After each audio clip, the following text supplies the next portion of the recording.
Welcome back everyone to Golden Boots, and today is my video review about the F50 Elite. The iconic has returned, and here we go. 165 gram photo boot in size 7 US 25 cm for the laceless version and only 156 gram for the laceless version.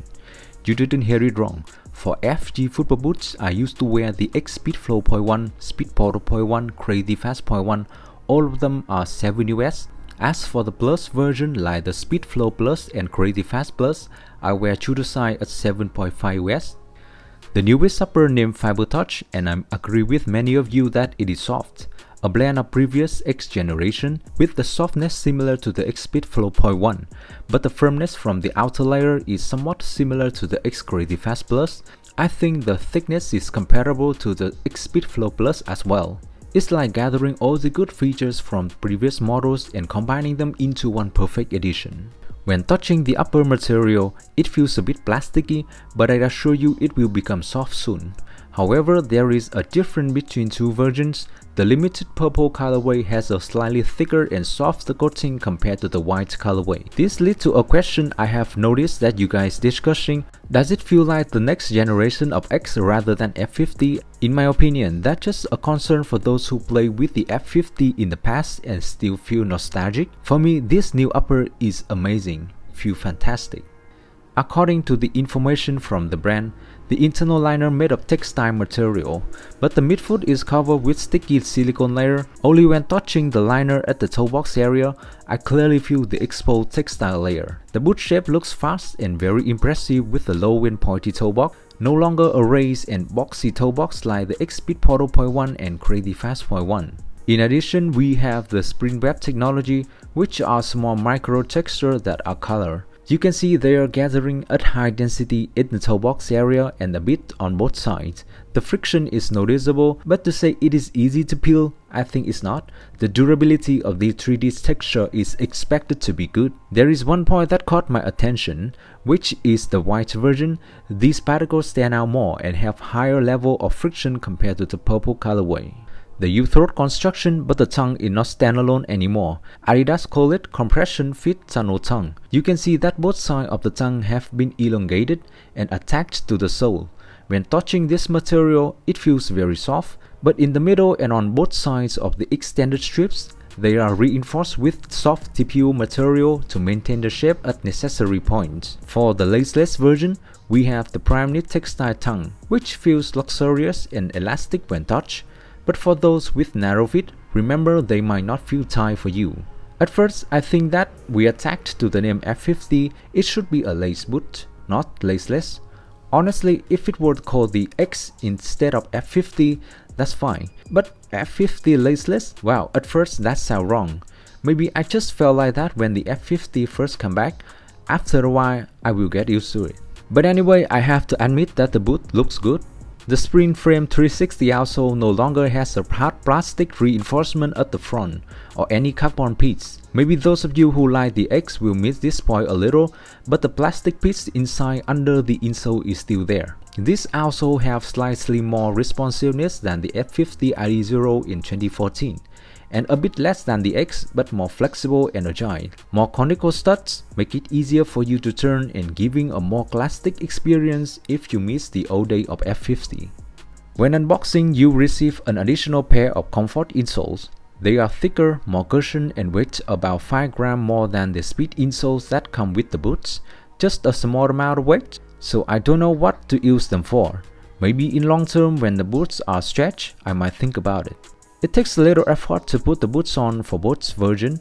I think it's because my feet are wide. With the laces version, after putting them on, I have to reach my finger into the boot and pull the extended part of the tongue to stretch it out. It doesn't take much time, remember to reach deep inside for the better result. As for the laces version, once you put it on, it's done. The midfoot is comfy. The only area that feels stiff is the toe box. My pinky toe feels a lot of pressure. The technology there is compression fit. I was worried it would be compressed or some kind of tight feel, but it's not. Very comfortable. It's just there to keep the tongue from slide to the side. I feel the same with the laceless version. The knitted tongue makes me feel just right amount of snug. It doesn't feel tight at all. If you want your ankle to look slick and tight, you should go with the laceless. With the laceless version, the boot's ankle looked a little flare after I put it on, but I play on natural grass, so not a problem. I don't have to worry about the rubber getting inside. It seems like this is a boot for all foot shapes from narrow to wide. The toe box is pointy. With the wide feet like mine, I can still wear them because the midfoot had a lot of volume and the material of the upper can stretch well. As usual, the laceless version is for wide feet. Narrow feet should go with the laceless version for the more secure feet, unless you try them and gotten used to them. Because the comfort was something I had already felt and anticipated. With both of these models, I only need one chaining session and one match to break them in. During the first chaining session, I noticed that the heel of the boot rubbed against my heels quite a bit, but rubbing didn't increase to the point causing blister.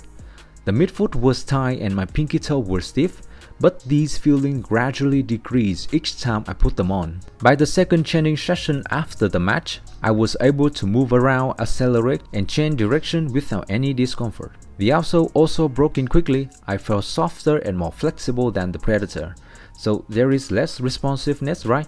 If you've been waiting for the Predator's outsole to soften, try the F50. It's easier to break in. I have to remind you that the F50 is not lack of responsive when running, it has everything you need in a speed boot. When it comes to touch on the ball, few can complain. It's thin and the toe box is low and pointy, so the feel is very impressive. Yes, there is spring web 3D texture to provide friction, but they are subtle. The grip is not impressive as the Predator, but still they contribute to the true ball feel when you touch the ball and dribble. Maybe you are interested, the micro texture on the white colorway are more noticeable, but once you experience them, the difference isn't clear. So once I broke them in, I found that the upper of both versions become more and more similar. The upper on the white colorway got softer and more flexible the more I used, and the plasticky feel decreased. I really like the feel of shooting with both of them. They fit well, so really good when you shoot. Because they really fit well, fit tight around my feet. Overall, the laceless version is still better because the more I play, the more comfortable the laceless version will become. So the pleasure I get when shooting the ball is less than with the lace version. In conclusion, I love the feel of the F50 Elite, especially because of the low toe box.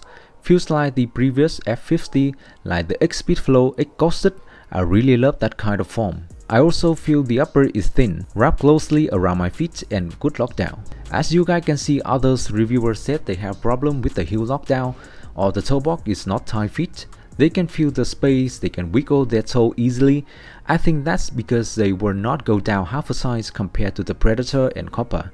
For me, I go down half a size, so the fit for me is incredible. Even with the laceless version, you have wide feet like mine, just take time. The boot will break in soon, and for narrow feet, just go for it, very comfortable for you. My opinion is that the F50 does very well, as the upper has its unique feeling. It doesn't feel similar to any previous generation of X or F50. My comparison is to have the content to make videos as well as for you to imagine the upper style for the F50. But really, it's unique and it's impressive to play. At first I was gonna say that I like the laceless version more after the first and second wear.